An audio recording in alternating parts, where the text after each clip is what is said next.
मध्य प्रदेश की सबसे बड़ी नर्मदा नदी के बहाव को लेकर इन दिनों एक हवा चल रही है कि नर्मदा पश्चिम की ओर से पूर्व की ओर पलटकर बहने लगी है, जबकि युगों युगों से मां नर्मदा की अविरल धारा पूर्व से पश्चिम की ओर बहती है। ये क्षेत्र में चर्चा का विषय बना हुआ है। अमरकंटक से निकलकर समुद्र में सामने वाली नर्मदा पूर्व से पश्चिम की ओर बहती है। आज भी मां नर्मदा की धारा पूर्व से पश्चिम में ही जा रही है, लेकिन सरदार सरोवर बांध स्थल से मध्य प्रदेश के धार और बड़वानी जैसे जिलों में ऐसा लग रहा है कि मां नर्मदा नदी की दिशा विपरीत हो गई है। स्थानीय लोग कह रहे हैं कि सरदार सरोवर बांध के गुजरात के जल संग्रहण इलाके में भारी वर्षा से ऐसा हो रहा है। अभी ये जो नर्मदा देख रहे हो आप, ये एकमात्र नदी है ऐसे कि जो पूरब से पश्चिम बहती है, पर आजकल डैम बनने के बाद 2019 में भी ऐसे उल्टा पानी बहा और अभी भी ये उधर से ही पानी बढ़ते जा रहा निरंतर। अभी लेवल लगातार बढ़ रहा है। तो अभी लग रहा है कि उल्टी दिशा में बह रही है नर्मदा। जी, क्या कारण होगा?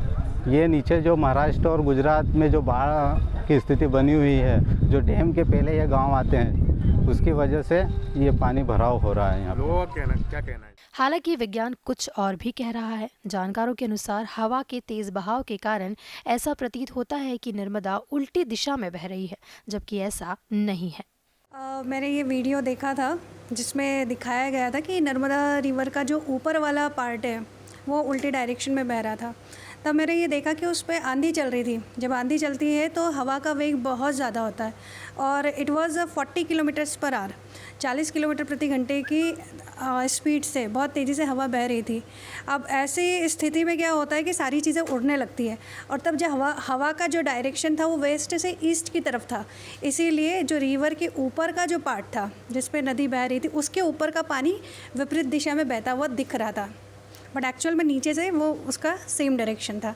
तो चूँकि मानसून का भी सीज़न है, बहुत सारे पैरामीटर्स चेंज होते हैं, टेम्परेचर और प्रेशर वेरिएशन होता है, तो उसके कारण जो हवा का वेग था वो बहुत ज़्यादा था और डिफरेंट डायरेक्शन में होने के कारण सिर्फ और सिर्फ ऊपर की लेयर जो थी वो हल्की होने के कारण वो वाला फ्लो ऊपर दिख रहा था, बट नीचे से फ्लो सेम था।